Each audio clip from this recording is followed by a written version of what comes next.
Nina, tu es romancière et tu es musicienne aussi. La musique a une place importante dans ta vie. Tu es une habituée de la scène, car souvent tu y chantes. Oui, je me dis si je me trompe. Hein. Ce soir, tu es sous la rampe pour parler de ton très beau nouveau roman paru en cette rentrée littéraire aux éditions Actes Sud. Merci, Mary Patty. Ton roman est une prodigieuse mise en abîme, puisqu'il n'est autre que la fiction d'un livre en train de s'écrire et dont on assiste à la genèse. Le titre de ton livre est donc emprunté à celui qu'écrit une de tes héroïnes, le professeur Jean Neveva, professeur entre autres au Smith College sur la côte est des États-Unis, et qui se penche, alors ça va peut-être vous dire quelque chose, sur l'affaire Patricia Hearst, riche héritière américaine, fille d'un magnat de la presse, kidnappée en 1974 par la SLA, un groupe de jeunes terroristes marxistes, et ayant cette Patricia Hearst, aux grandes dames de la société américaine, finit par épouser la cause de ses ravisseurs. L'affaire se termine par un carnage, filmé et diffusé en direct à la télévision, ça nous fait penser à des choses très très contemporaines, à nos consciences, et par le procès de Patricia, donc le livre se termine aussi par ce procès, que le livre de Jen est censé innocenter. Elle va tenter d'innocenter cette jeune fille parce qu'elle se donne en effet 15 jours pour prouver la non-culpabilité de Patty. L'universitaire n'enquête pas seule. Pour cela, elle vient en France, au collège des Dunes, dans les Landes, un lieu assez improbable dont je pense qu'on va parler ce soir, et elle embauche une assistante, une jeune fille, la jeune Violaine. Cette assistante est donc l'autre héroïne du roman, d'un roman où tu poses sans cesse les questions conjointes du rapport entre le maître, le disciple, le rapport entre le maître et l'esclave, le rapport entre la lecture et l'écriture.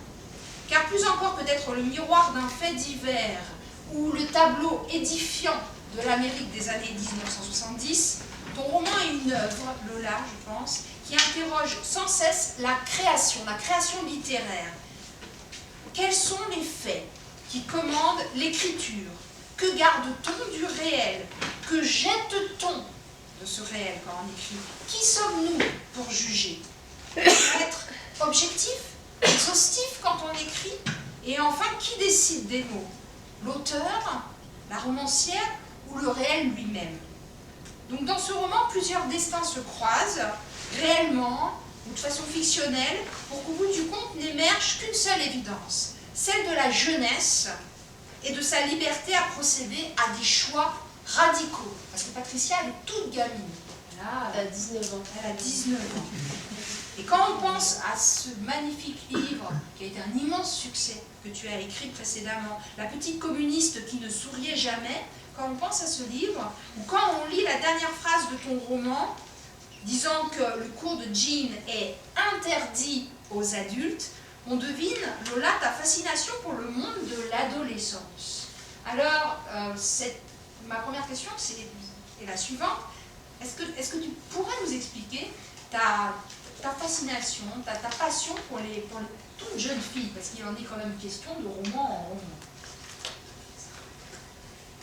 Ben, je crois que c'est une passion, c'est comme tout le monde, en fait, j'ai trébuché sur l'âge adulte, quoi, en fait, hein, sauf que moi j'ai la chance de pouvoir développer ce sentiment sur des fictions, et puis c'est vrai que c'est une vision de l'adolescence un peu, alors peut-être romanesque et très rimbaldienne, en fait, de l'adolescent comme voyant. Oui. Et Violaine, c'est ça, c'est vraiment la voyante. Et c'est l'état qu'il ne faut pas quitter, d'ultra-lucidité, d'ultra aussi le moment où on voit toute la crudité, quoi, des choses sans explication, on ne se donne pas d'excuses, donc moment ultra pénible aussi. et dont malheureusement on peut guérir en grandissant. Oui, ce serait l'âge adulte par moment comme une mauvaise maladie qu'on attrape à un moment donné. Oui. Rimbaud, il en est souvent question dans son livre, mais sur un mode assez ironique. Par moment, Jean se moque de ses étudiants qui ont des photos de Rimbaud dans leur agenda ou collées dans leur cahier et puis qui sont incapables de réciter par cœur un vers de Rimbaud. Oui, ça traverse, ce qui traverse un peu le roman, c'est l'image charismatique, et Rimbaud en étude, c'est-à-dire la fascination pour l'image, quoi, l'image de Patricia, évidemment. Il y a une image pop de la mort, tu l'écris. Qui a été... enfin, j'en parle d'autant plus facilement que cette image, enfin l'image de Patricia convertie en Tanya Hearst, puisqu'au moment où elle a rejoint la SLA, il y a une photo qui a circulé d'elle en béret, en treillis, avec une mitraillette. Cette image-là a été vraiment un déclencheur pour l'écrire. En même temps, j'ai un profond rejet de cette image. Pour plein de raisons, elle est charismatique et elle me gêne. Alors, on va tenter de parler des trois personnages, des trois héroïnes. On va commencer par la narratrice qui, il me semble, reste anonyme, mais qu'on entend de façon presque tonitruante. Il y a même un lecteur qui me dit que ça lui a fait peur dès les premières lignes, parce qu'elle apostrophe, on va entendre la musique de ton texte, parce que tu vas nous lire, si tu le veux bien, le tout début du livre. On entend cette jeune femme qui apostrophe le professeur, Jean, en la vouvoyant, et c'est assez singulier, donc on va entendre ça. Donc cette narratrice, elle a 37 ans en 2015, elle va donc rester anonyme, et c'est elle qui fait le lien entre les deux autres héroïnes, c'est-à-dire le professeur, Jean Neveva, et son assistante Violaine, dont je vous ai parlé un instant, que la narratrice a rencontré au Collège des Dunes également, parce que cette Violaine a été à un moment donné le professeur de la narratrice également. Donc dans la deuxième moitié du livre, la narratrice évoque son enfance auprès de Violaine, qui fut aussi son professeur, et comme contaminée par le virus de l'affaire Patricia Hearst, parce qu'il y a vraiment un virus qui se refile ici, cette narratrice va s'intéresser elle aussi à cette affaire, parce que ça va peut-être être pour elle la meilleure des façons de retrouver, de rencontrer, de comprendre Violaine. C'est pas tout à fait son professeur, hein, c'est informel, c'est-à-dire que Violaine, Violaine, le personnage de Violaine, elle est entourée effectivement d'enfants, mais elle n'est pas officiellement prof. Elle transmet en dehors, justement, elle transmet ce qu'elle a appris avec Jean. Et elle a transmis ce fameux virus de Patricia. Alors justement, ce vouvoiement, est-ce que tu peux nous le faire entendre? Vous interrogez notre désir brutal de les ramener à notre raison. Vous écrivez la rage de celles qui, le soir, depuis leur chambre d'enfant, rêvent aux échappées victorieuses. Elles monteront à bord d'autocars brinque-ballants, de trains et de voitures d'inconnus, elles fuiront la route pour la rocaille.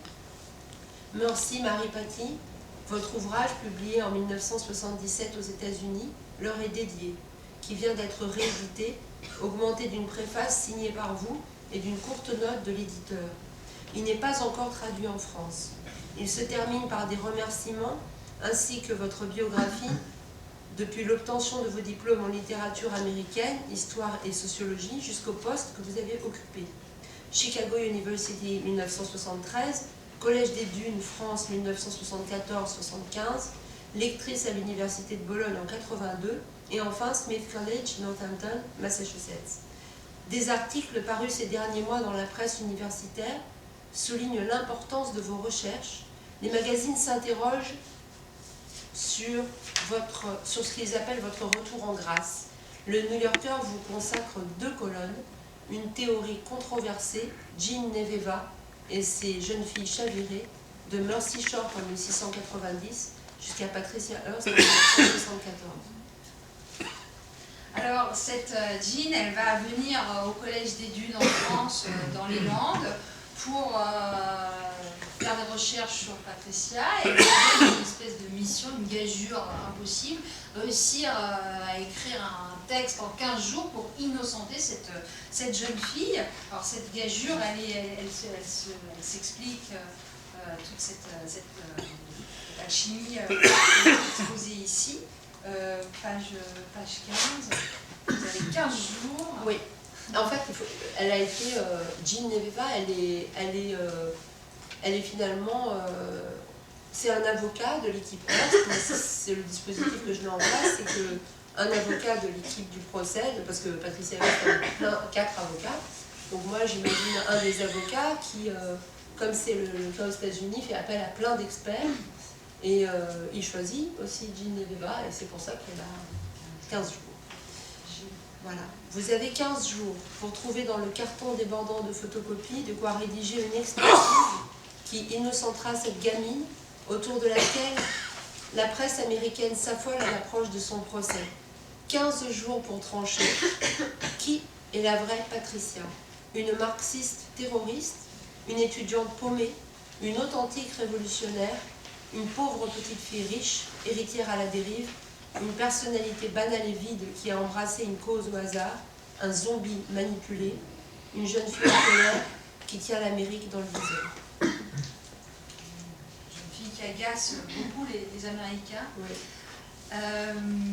Alors, Jean, parce qu'on est toujours en train de parler d'elle, elle est peinte de façon assez savoureuse dans tout ton roman, Lola, une Mary Poppins rock'n'roll, dont on ne questionnera jamais l'absence. Et tu écris aussi Neveva au visage parsemé de taches de rousseur, aux longs cheveux châtains et aux sourcils broussailleux qui se déplace en skateboard sur le campus du Smith et à bord des bras d'une tonicité musculaire intimidante. Donc des professeurs comme ça, il y a des élèves ici, des étudiants qui sont là. Je ne sais pas si vous en avez souvent vu, mais c'est vrai qu'elle est fort singulière. Mais elle nous étonne d'autant plus qu'elle semble être là et s'effacer toujours. Est-ce que tu pourrais nous lire ce portrait d'elle que tu fais, page 152, ce portrait très impressionniste, ce portrait en pointillé? Je crois que les pointillés renvoient à une esthétique qui t'est chère. Voilà, par exemple. D'accord. Ok. Parce que c'est un très beau passage. Alors c'est la narratrice qui parle. C'est la narratrice qui parle. J'ai grandi avec vous et votre absence envahissante. De vous, je sais tout et n'importe quoi. L'odeur ambrée de votre chambre aux volets fermés, vos foulards de soie noués aux poignets des portes et vos pulls marins roulés en boule au pied de votre lit, la marque de vos biscuits préférés et votre plaisir à les enfourner dans la bouche de par deux. Je sais que vos élèves françaises redoutaient vos moqueries, ont quitté souvent votre salle de classe les larmes aux yeux, vos collègues enseignantes n'étaient pas épargnées, vous singiez devant elles la façon dont elles se hissaient sur la pointe de leurs escarpins ouverts quand elles traversaient une flaque d'eau. On se souvient de votre manque de tact, on évoque votre brusquerie, des aventures au Collège des Dunes auxquelles vous auriez mis fin de façon inélégante. Au quotidien, vous n'avez pas épargné Violaine, exigeant qu'elle comprenne tout d'un groupuscule révolutionnaire américain. Vous n'avez pas hésité à lui décrire les corps démembrés des étudiants sur la pelouse de Kent State University. Vous lui avez raconté le massacre de My Lai par l'armée américaine, 504 villageois vietnamiens, femmes et enfants compris, le 16 mars 1968. Je te remercie. Alors, comment tu pourrais commenter ton art du portrait? On n'est pas du tout dans un portrait classique à la Balzac, un portrait en pied. Ici, c'est un portrait qui est rapporté par quelqu'un d'autre, par des oui-dire. Tout est extrêmement flou et à la fois tout est extrêmement concret aussi. C'est là que moi je tombe assez en admiration parce qu'en fait Lola fait ce qu'il y a de plus difficile à faire quand on écrit un roman, c'est d'incarner complètement les choses, de les montrer, de les rendre sensibles. Là on a les écharpes nouées à la poignée, ça a l'air d'un rien, mais c'est tout un monde qu'on devine et qui nous fait penser à des choses qu'on a déjà vues. Le foulard à la poignée de la porte, l'odeur dans la chambre, les pulls marins en boule, ça c'est des choses très concrètes et à la fois c'est un portrait d'absence, donc il y a ce mélange de précision et d'évanescence recherchée. Est-ce que tu peux nous dire comment tu travailles sur le portrait de ces personnes? En fait, je suis incapable de parler de psychologie, par exemple. Et, tant mieux, oui. Enfin, je sais pas, mais en Si, tout cas, ouais, c'est un fait. Il y a une écrivaine que j'aime beaucoup, américaine, qui est Laura Kaczynski. Ah ouais. Et j'ai été très rassurée de l'entendre dire qu'elle était également incapable de parler de psychologie du personnage et vraiment je me retrouve, je peux pas écrire, elle était, je sais pas, elle était douce et mélancolique. Ça c'est un petit peu exagéré, mais bon. Donc en fait, ce qui me reste, c'est ce qu'on perçoit de quelqu'un quand on le rencontre. Et quand on rencontre quelqu'un, on ne sait pas s'il est doué mélancolique, on sait s'il est désordonné quand on rentre dans sa maison, on sait s'il aime les bougies, on sait s'il boit du thé. Et c'est ça qu'on sait d'une personne. Et c'est ce qui dit tout d'une personne. Et donc, pour moi, le portrait passe par la façon dont j'aborde les gens en fait, dans la vie. C'est-à-dire qu'effectivement, on est obligé de se contenter de ce qu'on a, en fait. Et on n'est pas, effectivement, le narrateur totalement, voilà, qui rentre à l'intérieur et puis c'est tout. Donc, moi, j'aime bien procéder par, peut-être plus d'une manière cinématographique, en fait. C'est un roman qui est très visuel. Et du coup, ouais, ça il faut se contenter de ce que quelqu'un te donne, en réalité. Alors, on a d'autres portraits magnifiques, comme ceux que tu consacres à Violaine, notre héroïne. Alors, cette Violaine, elle est très troublante parce qu'elle apparaît et disparaît. Qu'est-ce que tu peux nous dire, Violaine, ici? Voilà. Pour dire Violaine, il faudrait partir de l'absence. Ce qui dessine un portrait, le métier de ses parents, les études qu'elle entreprendra l'année prochaine, la façon dont elle couvre les livres qu'elle emprunte à la bibliothèque de plastique coloré, les films américains en version originale qu'elle regarde seule à la télévision tard dans la nuit, assise en tailleur sur le tapis écru du salon, ces samedis soirs passés à écouter musique sur Europe 1 dans sa chambre, à l'affût de la seconde où l'animateur se taira enfin sur l'intro de la chanson, le doigt sur la touche start de la radiocassette, tout ça ne forme qu'une pile d'informations, alors que Violaine est faite de creux et de manques. Oups. Alors, les creux et les manques de Violaine, on en parle plus avant dans un instant. Dans leur relation entre le professeur Jean et donc son élève assistante Violaine, il y a quelque chose qui ressemble à un pacte, c'est ce que tu écris, page 20, un pacte entre les deux femmes. Je te fais beaucoup lire, et j'aimerais après que tu commentes cette notion de pacte qui a quand même des connotations hyper diaboliques. C'est inquiétant. Alors, oui, en fait, c'est vrai que quand Jean l'engage pour l'aider à finalement lire la documentation, écouter les bandes, elle a vraiment besoin de quelqu'un. Elle a vraiment besoin de quelqu'un. Elle choisit celle qui ne sait pas du tout qui est Patricia Hearst. Alors, la narratrice, soit la narratrice a raison, et le choix de Jean est un tout petit peu machiavélique, elle choisit une jeune fille qui est très innocente, qui va pouvoir aborder l'affaire Hearst sans rien savoir, donc il lui offre une sorte de lecture vierge, soit la narratrice est paranoïaque, et en fait, elle a vraiment pris quelqu'un qui parle très bien anglais, et il se trouve qu'elle ne sait rien sur Patricia Hearst. Et tout le roman est construit effectivement, la narratrice n'a pas forcément raison dans sa vision des choses, c'est peut-être quelque chose elle y pense depuis 40 ans quand même, puisqu'elle écrit en 2015, ça s'est passé dans les années 70, donc c'est tout un petit peu, voilà, c'est très romancé dans sa tête, voilà. Donc, effectivement, la narratrice emploie finalement, enfin, je ne sais pas si c'est la narratrice ou si c'est qui emploie le mot pacte ou Jean, quoi. À celle qui vient de se baptiser Violaine ce premier jour, vous proposez un pacte. C'est le mot que vous employez. Voilà. Pardon. Un terme un peu grandiloquent qui l'intimide car il fait d'elle votre égale. Je vous prie, dites-vous, de respecter la chronologie de ce que vous allez lire. De ne pas, par exemple, feuilleter un magazine du dossier 1975, il faut commencer par celui-ci. Concluez-vous en extirpant du carton un dossier bleu aux élastiques lâches étiqueté février 1974. Vous avez tout juste 34 ans cet automne-là, mais il émane certainement de vous quelque chose d'impérieux, car cette consigne ne sera jamais questionnée. Alors, est-ce que c'est diabolique? C'est théâtral.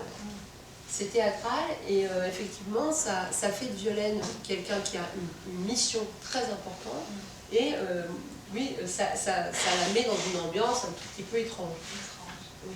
Alors pour rester dans l'étrangeté, dans un registre qui est peut-être un peu religieux aussi, théologique plutôt, le pacte maintenant, j'aimerais que tu nous parles de la conversion. Parce qu'on a quand même ici 3 figures dans le titre de convertis. Est-ce que la figure de Patricia Hearst est scandaleuse parce que justement elle se convertit à une cause absolument inadmissible pour un Américain des années 70? Bah écoute, en fait, ce que j'ai découvert quand j'ai fait les recherches et que j'ai trouvé, parce qu'il faut que j'explique qui sont Mercy et Marie. C'est le moment. C'est le moment où je dois expliquer. Mercy et Marie sont deux jeunes filles du XVIIe et du XVIIIe siècle que j'ai découvert quand je faisais des recherches sur Patricia Hearst, en fait, et de n'avoir pas voulu quitter leur ravisseur. Elles ont été enlevées par ce qu'on appelait les Indiens aux États-Unis au XVIIe et au XVIIIe siècle. Et elles font partie d'un mouvement assez important de jeunes filles qui, et au XIXe aussi, à un moment donné, ne désiraient pas rentrer chez elles et finalement se convertissaient effectivement. D'ailleurs, se convertissaient vraiment parce que les Indiens étaient souvent catholiques. Ce que j'ai découvert en faisant ce roman, c'est qu'il n'y a pas plus scandaleux pour nos sociétés que la conversion. Il n'y a pas plus gênant. Et je ne parle pas que de la conversion religieuse, c'est-à-dire que quitter ton identité, rejeter l'identité qu'on t'a assignée, c'est impardonnable. En tout cas, c'est difficilement acceptable. Alors ça va de rejeter ta famille à rejeter ton genre, ta religion, les valeurs dans lesquelles tu as été élevé. C'est quelque chose qui est vraiment, oui, c'est quelque chose de... Le changement d'identité, c'est quelque chose d'assez impardonnable, en fait. Patricia, c'est une grande bourgeoise, oui. Et, qui va du côté des communistes. Oui, il faut imaginer ses parents possèdent plus de 80% de la presse en 1974. C'est une famille qui ressemble à celle de Trump, en fait. Et vraiment, très conservatrice, très riche, très puissante. Et ça m'a toujours amusé d'imaginer Patricia Hearst comme Ivanka Trump, quoi. Imaginez le choc si Ivanka Trump, je sais pas... Ce serait rigolo. Assez.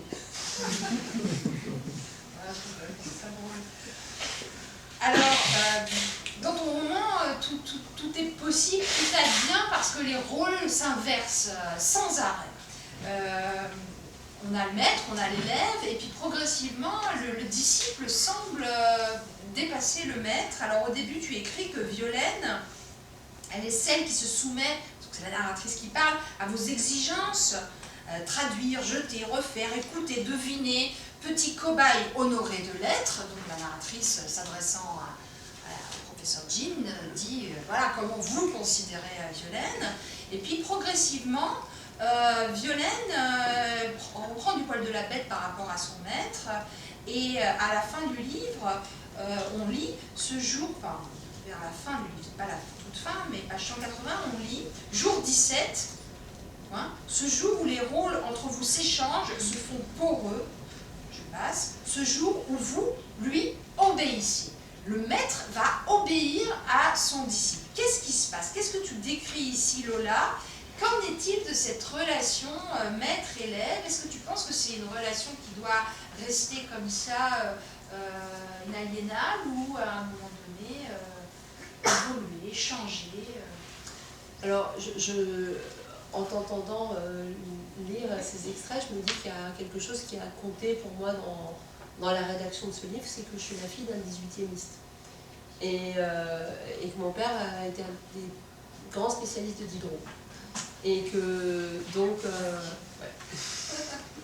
et que forcément ces thématiques-là me sont familières dans la discussion, et que finalement d'un autre côté, la façon dont j'aborde ces thématiques-là, c'est que mon premier métier, ma première vie, c'était la danse classique, où le rapport au maître est indiscuté, c'est-à-dire il y a vraiment le maître de ballet qui te rend totalement infantile, même si tu as 45 ans en fait.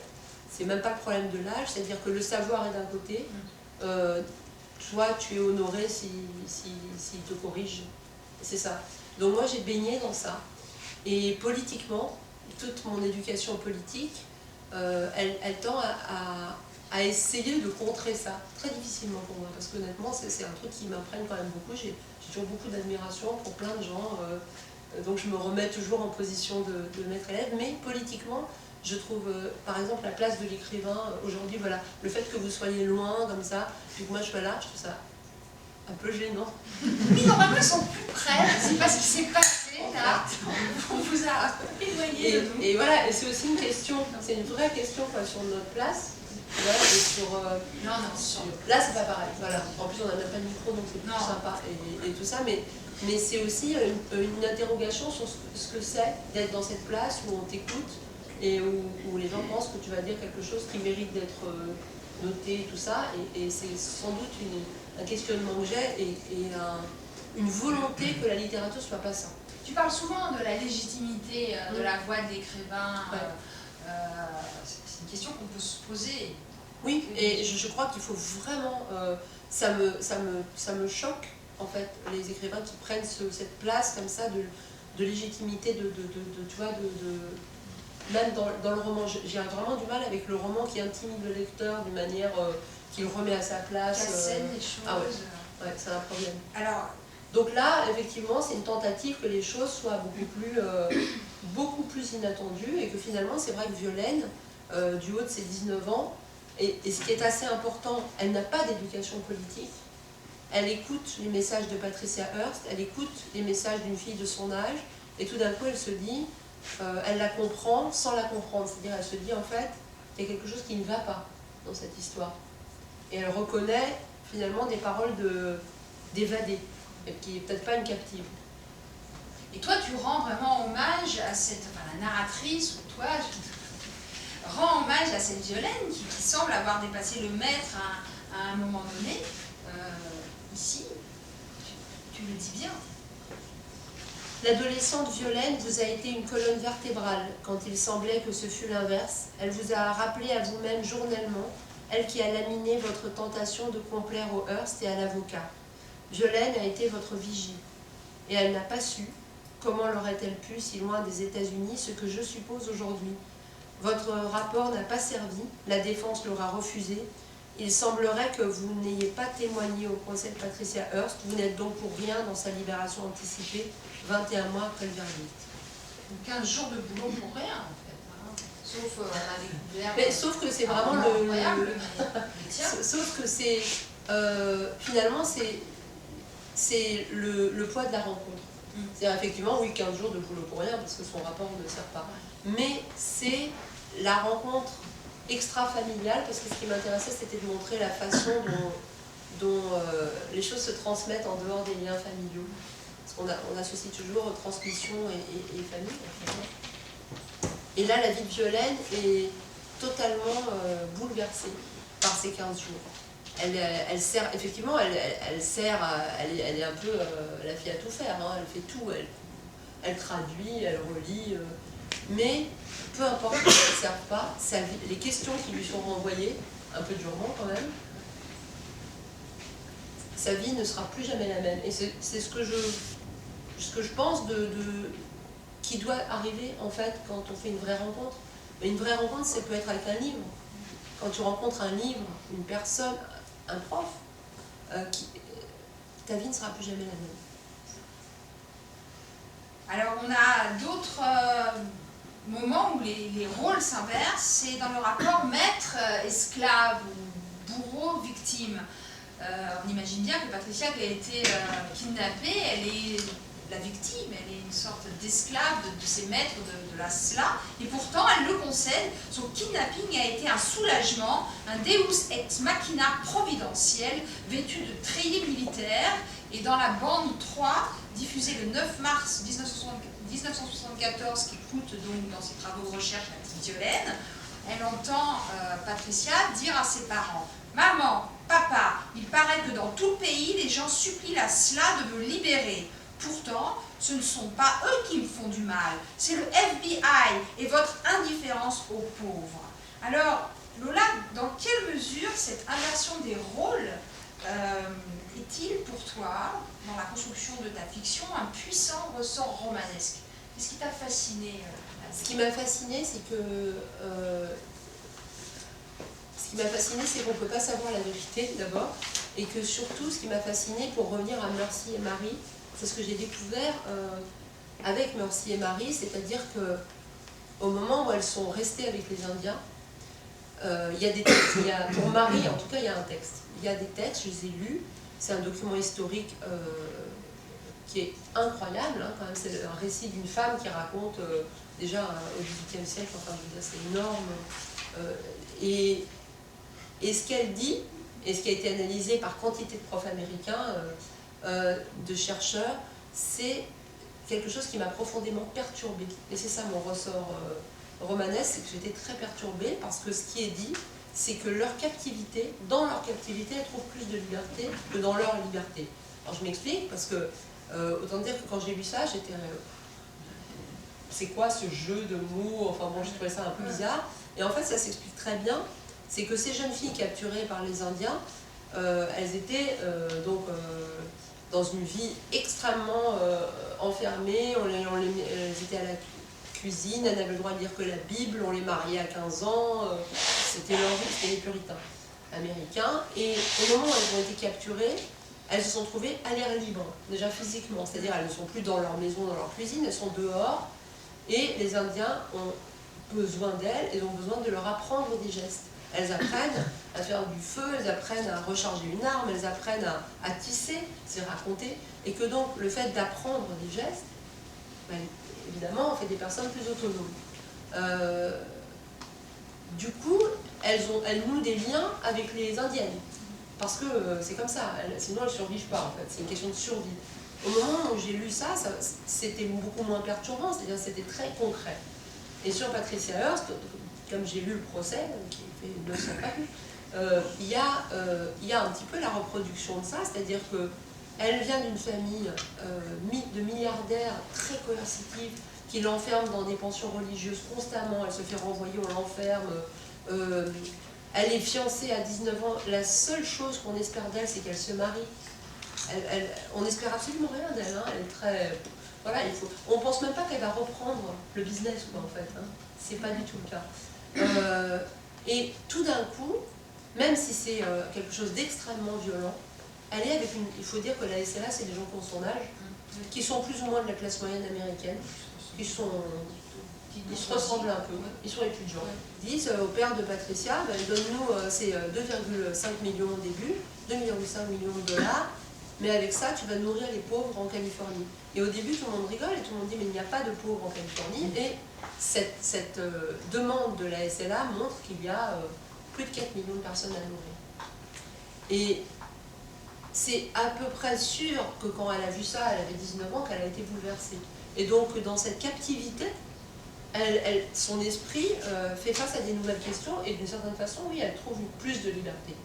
Et voilà, donc tout ça pour dire que ce qui fait le roman pour moi, c'est le fait que j'ai été obligée de passer par-dessus une sorte de mouvement de recul au début de qu'est-ce que c'est que cette idée de liberté dans la captivité. Voilà. Alors, ton livre est fabuleux parce qu'il pose sans cesse la question de la création romanesque, de l'écriture, qu'est-ce qu'on prend, qu'est-ce qu'on garde, qu'est-ce qu'on jette, la légitimité, la position de l'écrivain, tout ça. Et à un moment, la narratrice, apostrophant Jean, toujours, dit « Vous maniez l'enlèvement de Patricia Hearst comme une fiction ». Une phrase qui est très forte. Ça a existé et pourtant, ça devient une fiction progressivement. C'est une histoire racontée, sur-racontée par les médias américains. À partir du moment où elle est enlevée et où les ravisseurs donnent des bandes, on est dans le cinéma. C'est impressionnant puisque chaque soir les Américains suivent le feuilleton Hearst. Tiens, elle a laissé un message. Il y a des images. Alors, au début, c'est un feuilleton radiophonique. Il n'y a que la voix. Après, il y a des images qui s'ajoutent. Et puis, il y a le hold-up avec le film de la vidéosurveillance de la banque où on la voit, elle, avec une mitraillette. Donc, effectivement, pour moi, l'histoire de Patricia Hearst est clairement racontée par les Américains sur le coup. Ça devient une fiction et au moment, enfin, c'est presque trop. C'est-à-dire que quand je l'ai lu, je me suis dit, mais on ne peut pas faire un roman avec ça parce que c'est déjà un roman en fait, c'est déjà une norme, la fille de milliardaire qui se convertit au marxisme, et puis voilà, c'est un peu... Et c'est pour ça que je n'avais pas envie d'écrire cette histoire-là, mais plutôt de voir comment des personnages se débrouilleraient avec les questions, avec les questions qui ont émergé. Et c'est sans doute en raison de cette débauche d'informations, cette inflation d'informations, que tu écris à un moment « L'ignorance de Violaine est votre chance d'une lecture vierge ». Est-ce qu'on a éperdument besoin comme ça de lire dans le noir un livre ou les faits du réel pour être un bon lecteur? C'est quoi un bon lecteur? Alors oui, je comprends le rapprochement, effectivement. Lecture vierge, votre chance d'une lecture vierge, c'est Violaine. J'ai l'impression que c'est un... Le personnage de Geneviève, c'est une... On apprend très vite qu'elle a fréquenté les milieux révolutionnaires américains, et puis qu'elle en a été... elle est très vite échaudée, parce que les révolutionnaires se révèlent archi-sexistes, et que finalement, ce qu'elle en raconte, c'est qu'elle a fait le café pendant que les révolutionnaires parlaient de l'avenir de la révolution. Je pense pas que ça a beaucoup changé, hein, en fait, mais j'ai eu très envie de faire ce portrait pas très glorieux, hein, alors contrairement à d'habitude quand on parle des mouvements des années 70, on s'expose vraiment de comme c'était bien et tout ça. Ça a commencé par ma lecture de récits aux États-Unis de révolutionnaires de cette époque, de livres. Un homme très célèbre qui a créé le Mother Underground, qui a écrit ses mémoires, et une fille pas du tout célèbre qui a écrit la même histoire. Quand j'ai lu les deux témoignages, j'ai été frappée. Parce que dans l'un, on a une fiction politique, c'est-à-dire, voyez comme j'ai brillé dans ce moment-là, voyez mon courage, voyez comme ces années-là, enfin, etc. Une sorte de mise en abîme du gars lui-même et tout. Et dans l'autre, vous avez une femme qui décrit comme il lui a été impossible de faire la révolution. Et je me suis dit, le personnage de Jean doit régler son compte au mythe, parce que j'avais envie de régler quelques mythes. Et pour ça, il me semblait qu'il était important que Violaine, effectivement, ne soit pas éduquée politiquement. Alors c'est plus politiquement, c'est-à-dire qu'elle n'est pas du tout politisée, et donc elle appréhende des choses comme une matière un peu intuitive. Non pas que je crois tellement à l'intuition, mais pour elle, oui. Et pour répondre à ta question sur qu'est-ce qu'un bon lecteur, moi j'ai l'impression que c'est vrai, c'est un lecteur qui n'a pas peur d'être dans le noir. Et c'est un peu ce que je fais subir au lecteur. Oui, oui. Je pense au monsieur qui, je ne sais pas où il est, qui avait Alors, on continue sur la lecture. Par exemple, à un moment donné, on a presque l'impression que tu penses, enfin ton héroïne, Jean, pense qu'il faut se méfier des mots, de certains mots, puisqu'elle leur préfère les chiffres. Page 155. À la mort de la SL. Oui. En fait, vous préférez les chiffres. Alors, je raconte en 2 secondes. C'est en fait là, et c'est ce que tu disais au début, que ça fait vraiment finalement penser à ce qu'on vit. C'est-à-dire que la SLA a été éliminée par le FBI d'une façon extrêmement violente, mais surtout, leur mort est le premier live télévisé américain. Et ça, c'est une date, c'est-à-dire que c'était la première fois qu'une traque et une exécution a été filmée pendant 10 heures, je crois, 9 heures, pour un truc technique, ils avaient une nouvelle caméra. C'était donc 5 jeunes gens enfermés dans une maison, et voilà les chiffres, effectivement, qui sont réels, évidemment. Au mot, vous préférez ces chiffres, une énumération ubuesque sans commentaire. Le LAPD a tiré 5371 balles de calibre 38, 223 de 9 mm, 1010 provenant de fusils à 12 coups, 125 cartouches de grenades lacrymogènes, au total 9000 balles tirées. Sur place, il y avait 321 voitures de police, 3 hélicoptères, 410 policiers d'assaut, 196 policiers chargés de contrôler les badauds. La facture pour mettre fin à la SLA s'est montée à 67 576,55 $. Effectivement, il n'y a pas de mots, enfin si, parce qu'après je décris toute la scène de leur mise à mort, donc il y en a plein, mais il me semblait que la mise en scène d'un État qui veut se débarrasser des gens qui l'ont fait courir pendant un an, qui sont restés imprenables pendant un an et demi, elle ne se commente pas plus qu'en mettant ce qu'ils ont vraiment mis en œuvre, techniquement, sur 5 personnes qui étaient pas très armées. Et ça m'a intéressé effectivement. Parfois, je m'intéresse beaucoup aux chiffres, aux énumérations, Ça rejoint ce que tu nous disais un peu dans la petite communiste aussi, de voir son emploi du temps heure par heure. Oui. Parce que qu'est-ce qu'on garde du réel? Là, je pense qu'il faut absolument, pour comprendre l'État américain, garder du réel la démesure. Parce qu'évidemment, ils pouvaient les éliminer beaucoup plus facilement. Donc, qu'est-ce que ça... En fait, quel est le sens de ça? Pour moi, c'est ça. Quel est le sens? Le sens, il est clair, c'est le message envoyé à tous les adolescents de l'époque, parce que il ne faut pas oublier que Patricia Tania, elle est devenue une sorte d'idole des adolescents américains quand elle s'est convertie à la cause de ses ravisseurs pendant très, très peu de temps, et qu'elle représentait un danger, une contagion extrême. Et ça, le message envoyé aux jeunes Américains, c'est ça. C'est si tu suis ce chemin-là, c'est ce qui t'attend, c'est ça. Donc c'est plus que des chiffres.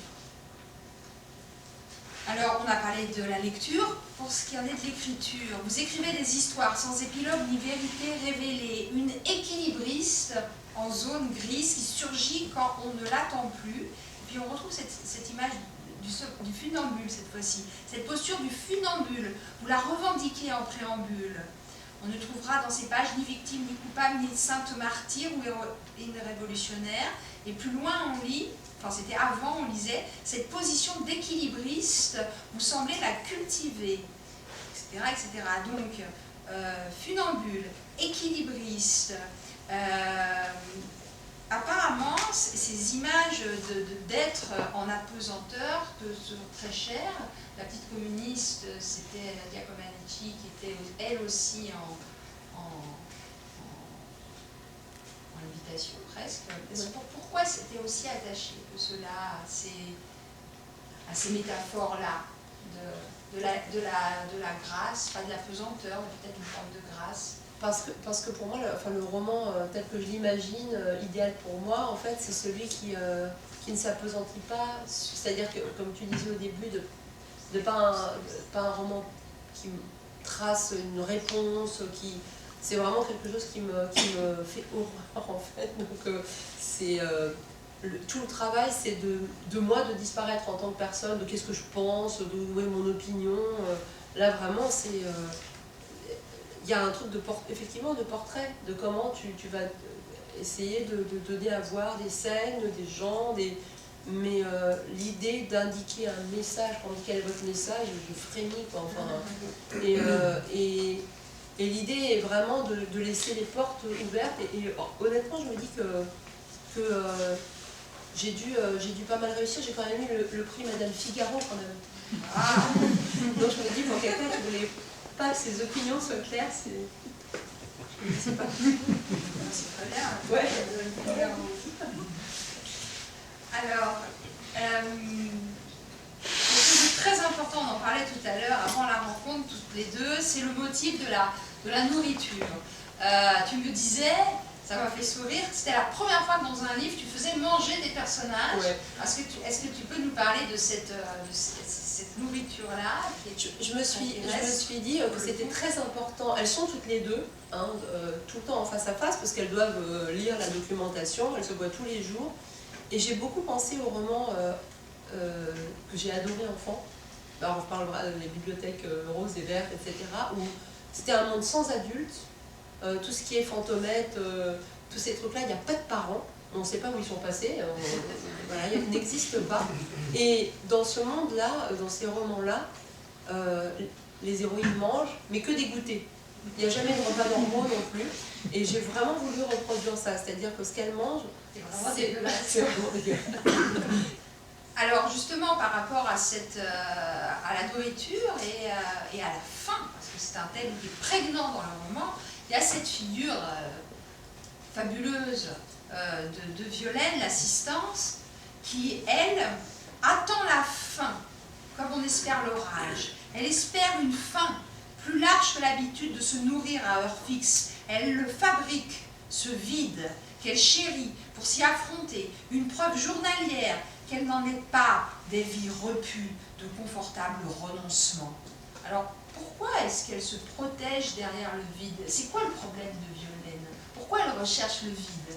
Violaine, alors on peut voir les choses de deux façons. Violaine, c'est un être, comme tu disais, elle est discrète. Hein, c'est une adolescente qui est le contraire de la fille tendance, enfin, c'est-à-dire c'est ce genre d'adolescente qui m'est très cher finalement dans les romans, c'est-à-dire elle est, tu sais la chose horrible qu'on dit, oh mais elle a l'air de rien. En fait, c'est le genre de personnage qui moi me touche beaucoup. Et en revanche, ce qui est très brutal chez Violaine, et ce qu'elle laisse voir, la façon dont elle exprime quelque chose de très brutal, c'est qu'elle est, on peut dire, anorexique si on est médecin. Et moi, je préférais faire un portrait de ça, comme elle exprime une phrase très claire de son dégoût du monde qui l'attend. Et effectivement, on ne peut pas dire juste qu'elle ne mange pas, c'est pas suffisant. Elle ne mange pas, elle ne consomme pas le monde qui est autour d'elle, et elle exhibe, il y a quelque chose d'exhibé. Et oui, c'est plus compliqué, évidemment que c'est pas du tout pour une question esthétique. Violaine, elle cherche à avoir, elle a beaucoup plus faim que les autres personnes en fait. Et elle va trouver de quoi se nourrir en fait, d'une certaine façon, avec Patricia Hearst, Jean. Sauf que bon, elle reste un peu sur le carnet quand même. Et cette problématique autour de la faim, elle est celle aussi des membres de la SLA. Ces Robin des Bois des temps modernes font ce qu'ils font, sont terroristes pour pouvoir nourrir les pauvres de Californie où on crève de faim encore dans les années 70. Ouais, hein. ouais. Il y a toute cette Oui, il y a quelque chose, c'est-à-dire qu'effectivement, il y a d'un côté les Hearst hyper riches qui sont obligés de nourrir les pauvres. Simplement, ce qui est horrible, en fait, au moment où le père donne une somme qui n'est pas si énorme pour lui, hein, parce qu'il faut vraiment imaginer qu'il est très très riche, ce que ses conseillers donnent aux ghettos noirs, parce qu'évidemment c'est les ghettos noirs qui crèvent de faim à Los Angeles à l'époque, c'est des aliments périmés, c'est des fruits pourris, c'est des choses voilà, c'est des revues de voilà. Et ça va vraiment dans les messages de Patricia. On les a pas lus, mais il y a des vrais messages de Patricia Hearst où elle apprend que son père a nourri les gens, et elle dit rien de ce que tu as donné ne ressemble à ce qu'on mange d'habitude à la maison. Et tout d'un coup, finalement, qu'est-ce qu'elle découvre? Que son père, c'est un homme odieux. Et ce dégoût de la jeune fille, eh bien, la narratrice en rend bien compte. Ah, bah oui, refuser de se nourrir, c'est afficher sa supériorité face aux pathétiques gloutons que nous sommes. L'anorexie est une arme raffinée, mais une arme quand même. C'est encore dans le retournement dont tu parlais tout à l'heure, c'est-à-dire que Violaine, elle est toute maigre, on pourrait dire, elle a l'air chétive, et peut-être qu'au début on la voit comme une victime et quelqu'un à protéger, sauf qu'en fait ça en fait quelqu'un d'extrêmement puissant parce qu'elle ne cède à rien. Et pendant tout le roman, même adulte, elle ne cède pas. Elle a beau rester sur place et avoir l'air sale, elle ne cède pas. Et tu lui rends vraiment hommage à la fin, oui, plutôt la fin du livre. Déjà, le livre est dédié tout à la fin. Le dernier mot, c'est « aux Violaine », au pluriel, là, Violaine au pluriel. Et tu écris ça, c'est assez étonnant. Est-ce que tu peux nous parler de ces quelques lignes ici? À Violaine non plus, vous n'avez pas jugé bon de dire merci. La dernière page de Merci Marie Paty est remplie d'une litanie de noms. Vous êtes reconnaissante qu'il vous ait relu, soutenu, ravitaillé entre 1975 et 1977. Violaine n'y figure pas, qui a relu, soutenu, ravitaillé, balayé, rangé, découpé, collé, traduit, attendu, écouté. Et son absence est aussi la mienne, car sans elle, dans ce passé que vous omettez, je n'y suis pas non plus. Vous, en revanche, êtes tout entière dans le cahier de celle que vous passez sous silence, vivante jusqu'au grain de sable collé à vos pieds nus, quand vous lui ouvrez la porte au 17e jour. C'est vrai que c'est une sorte de, quand je dis aux Violaine, il y a quelque chose aussi d'un hommage à celles qu'on oublie et à celles aux petites mains. Oui. Aux petites mains et C'est elle l'héroïne de ce roman. Ah oui. C'est Violaine. Il y a l'image rockstar de Patricia Hearst, il y a Jean Neveva qui est aussi très présente, très star. Et puis il y a celle grâce à laquelle tout est possible et puis qui reste pas dans l'histoire. Et ce qui m'a beaucoup troublée dans la presse, en fait, qui a rendu compte du roman, c'est qu'à 80%, ils ont reproduit, ils ont oublié Violaine. Ah oui. Oui. Sauf certains, mais je me suis dit, c'est tout. Du coup, c'est À part 2-3, mais ils ont été hypnotisés. Oui, mais c'est hypnotique, c'est comme personnage. Patty, elle est... voilà, ils sont tombés dans le panneau que tu leur tendais aussi. Et Jean aussi, elle Ouais. est très, voilà, la professeure américaine. Donc je me suis dit, bon, mais voilà, même le personnage est effacé, même dans la recension de fiction. Alors, pour finir, tu dis dans des interviews, je crois, que cette histoire qui s'est passée en 1974 nous trouble beaucoup parce qu'elle fait vraiment écho à des choses qui se passent aujourd'hui. Et à un moment dans ton livre, tu parles des jeunes filles aujourd'hui vichéesses qui se convertissent à des causes complètement folles et qui te font penser aussi, ces pages 101, 102, qui te font penser un petit peu au comportement étrange de cette jeune bourgeoise qui a embrassé une cause qui n'était pas du tout prévue pour elle au départ. Si tu veux nous expliquer pourquoi tu souhaites faire ce rapprochement. En fait, je le fais juste vraiment rapidement. C'est très rapide, mais quand même, nous ça. Oui, en fait, là-dedans. ce qui m'a frappé, je ne peux pas du tout comparer les causes, c'est-à-dire il n'y a aucun rapport entre le marxisme et puis partir en Syrie, c'est pas du tout un rapprochement qu'on peut faire. En revanche, ce qu'on peut faire comme rapprochement, c'est celui de la figure de la jeune fille qui fait un choix hyper choquant finalement, et dont on dit non mais elle l'a pas vraiment fait, elle a subi un lavage de cerveau, et parce que en fait finalement la défense de Patricia Hearst c'est ça tout le temps, c'est elle a subi un lavage de cerveau. Et ce qui m'interroge c'est qu'on m'a demandé est-ce que ça serait la même histoire si c'était Patrick Hearst. Évidemment ce ne sera pas la même histoire du tout, parce que des jeunes hommes on ne dit pas du tout qu'ils ont subi un lavage de cerveau, c'est pas du tout l'interprétation. On les gratifie d'une pensée, elle on la gratifiera jamais d'une pensée politique. Ça nous arrange de penser qu'elle a subi un lavage de cerveau. Oui, c'est pas son libre arbitre. C'est pas son libre arbitre et tout ça. Et sur ce rapprochement, le rapprochement, c'est les questions qu'elle pose. La question qui est hyper troublante de quelqu'un qui quitte un monde où on croit lui offrir toutes les libertés du monde et qui va dans un endroit qu'on trouve coercitif. Et pour moi, la SLA n'est pas une libération. C'est-à-dire que ce qui m'intéressait, c'était aussi de décrire un groupe de révolutionnaires qui vraiment ne fait pas rêver, quoi. Parce que la SLA, c'est pas... le véritable pouvoir émancipateur, si c'est pas la politique, alors c'est pas la politique. C'est quoi alors? C'est la fiction, c'est le roman? Ouais.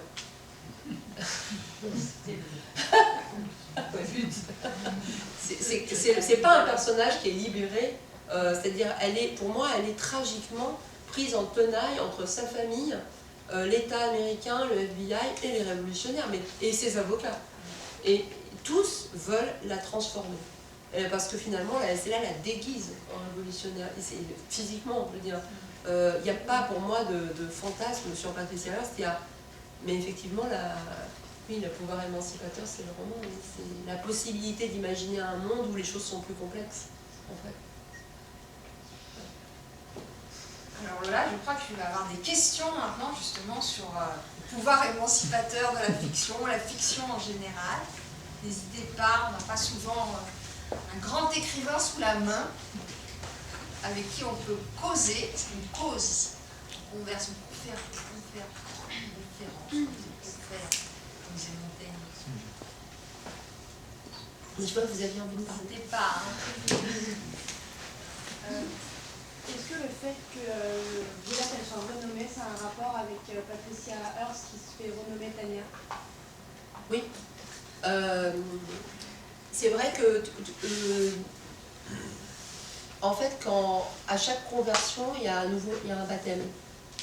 J'ai aussi appris ça quand je faisais des recherches, c'est-à-dire que c'est comme les religieuses, quand elles rentraient ou quand elles rentrent au couvent, elles changent de nom. C'est un truc qu'ont en commun les religieux et les légionnaires. C'est très bizarre, mais voilà. Changer de nom, c'est décider que celui que les parents nous ont donné ne nous correspond pas. C'est-à-dire c'est un acte assez fort de dire en fait je ne m'appelle pas comme ça, je me choisis. Et finalement le thème du roman c'est plutôt ça, c'est comment on se choisit, comment on devient soi-même. Et comme on disait avec Cécile, c'est pas sûr qu'elle y arrive, mais qui est la vraie Patricia quoi? Est-ce que c'est Tania? Est-ce que c'est pas du tout Tania? Et est-ce qu'il y en a une de vraie? Et effectivement, Violette, quand elle rencontre Jean Neveva, elle a comme une sorte d'intuition que ça va être formidable peut-être. Elle trouve que ça a l'air d'une aventure et elle se lance là-dedans. Elle dit non, mais je ne m'appelle plus Violette. Je ne suis pas je ne suis pas la fille de mes parents en gros quoi. Bonsoir, il me semble que Jean Neveva n'existe pas, ça n'a pas existé, donc je me demandais si elle était inspirée d'un personnage, d'une personne liée à la Terre. Non, c'est un personnage de roman.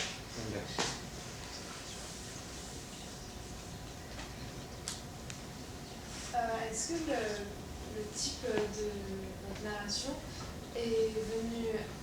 Alors, comment il est venu en fait? Est-ce qu'il y a d'abord eu l'idée de cette idée ajouter? C'est intéressant votre question parce que c'est des questions que je me suis posées pendant au moins un an en fait. Enfin, c'est vraiment comme ça que ça se passe, c'est-à-dire que je me suis pas dit ah je vais travailler autour de Patricia. Alors c'était plus compliqué. Je me suis dit au départ, je me suis dit j'ai envie que deux personnages, j'ai envie de faire un roman où deux personnages discutent d'une affaire qui a posé vraiment des énormes questions. Et donc à partir de là, je me suis dit de quoi pourrait-elle parler. Je suis tombée sur l'affaire Hearst au bout d'un très long moment et surtout sur les jeunes filles, sur tout ce que ça a retenti. Et là, comme on disait tout à l'heure, ça a été évident pour moi que l'affaire Hearst, elle était trop... que c'était pas ça qui comptait vraiment, mais c'était les questions. Donc en fait, le dispositif qui m'intéressait, c'était que la fiction, elle questionne le réel. Tout le temps. C'est-à-dire, je me disais...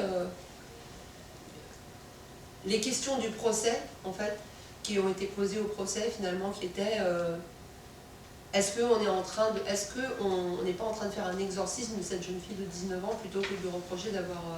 est-ce que c'est vraiment le hold-up qu'on lui reproche ou qu'elle ait tourné le dos à la fille qu'elle devait devenir? Donc pour moi, c'était dans cet ordre-là, c'était la fiction, le roman, qui va essayer de débrouiller le réel.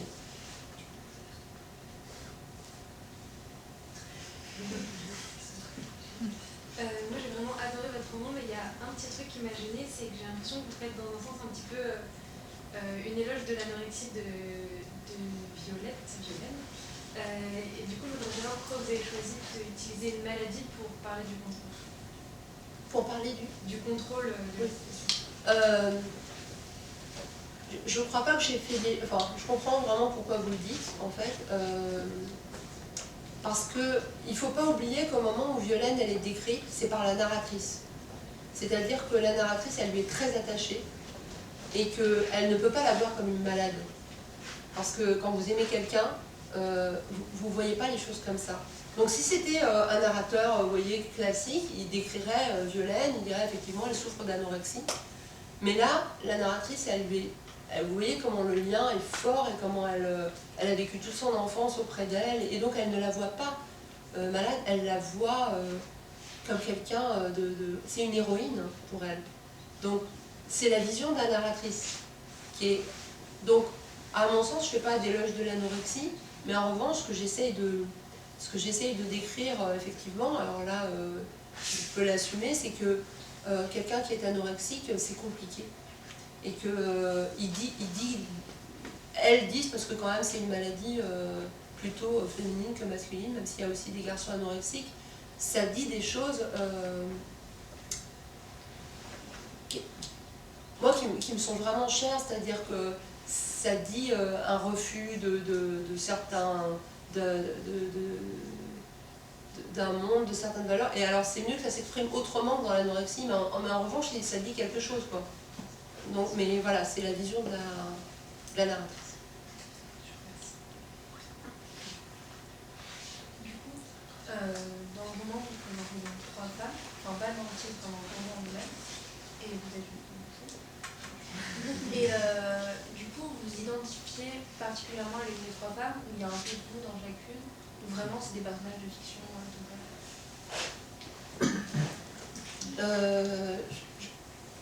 je ne me sens pas particulièrement une. Je pourrais dire que peut-être j'ai un petit peu saupoudré certains trucs qui me sont chers dans chacune des 3, mais pas.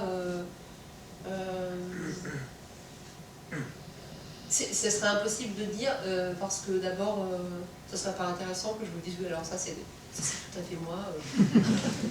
Et puis je pense qu'on fait. En tout cas, oui, je ne suis pas la narratrice, ça c'est sûr. Plus que d'être dans chacune des 3, j'ai beaucoup d'empathie avec les 3. Même si Jean m'agaçait terriblement parfois. Et je trouvais qu'il aurait vraiment elle aurait eu besoin de quelqu'un qui lui dise ça va, quoi. En fait.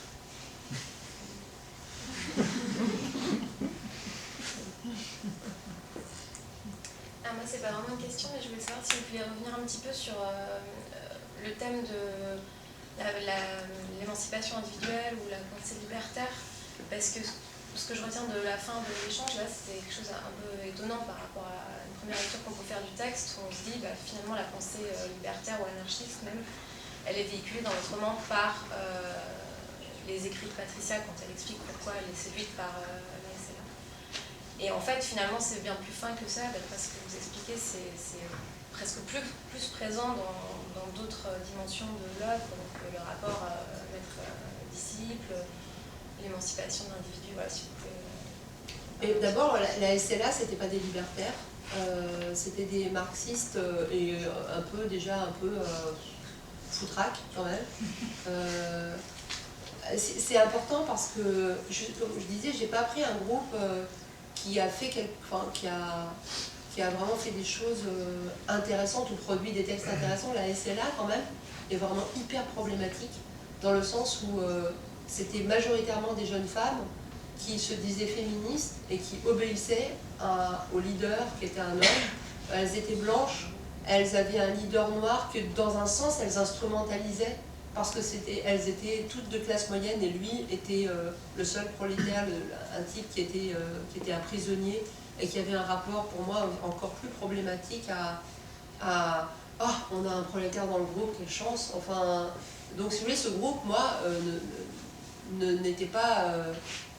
c'est pas un groupe libertaire, leurs rapports sont des rapports d'autorité, il s'appelle général machin, maréchal truc, enfin c'est pas très... voilà. Donc je vois mal comment elle aurait pu être émancipée parmi eux, mais en revanche, ça m'a toujours frappé parce que le FBI, en fait, quand elle a été recherchée, ils ont employé la formule, vous savez, voilà, Patricia Hearst recherchée, déterminée, très déterminée. Et je pense qu'ils ont trouvé le très bon mot, parce qu'à mon sens, elle n'était pas du tout déterminée à devenir marxiste avec eux, mais déterminée à être libre et à quitter son milieu hyper qui lui a vraiment lavé le cerveau aussi, c'est-à-dire c'est pas la SLA qui compte, c'est que elle, à un moment donné, à mon sens, il y a un événement qui fait dévier sa route. Mais c'est pas un truc à la gloire de ce groupe, c'est vrai. Est-ce que je vous ai répondu? En fait, ma question, ce serait, est-ce qu'au terme de vos recherches, Pour vous, Patricia Hearst, elle a vraiment fait un vrai choix dans sa vie, que ce soit dans sa jeunesse quand elle a été un peu formatée par son milieu, ou quand justement elle a été formatée par le SLA. C'est dur de savoir. C'est-à-dire que si moi, justement, le roman essaye d'éviter cette question, c'est-à-dire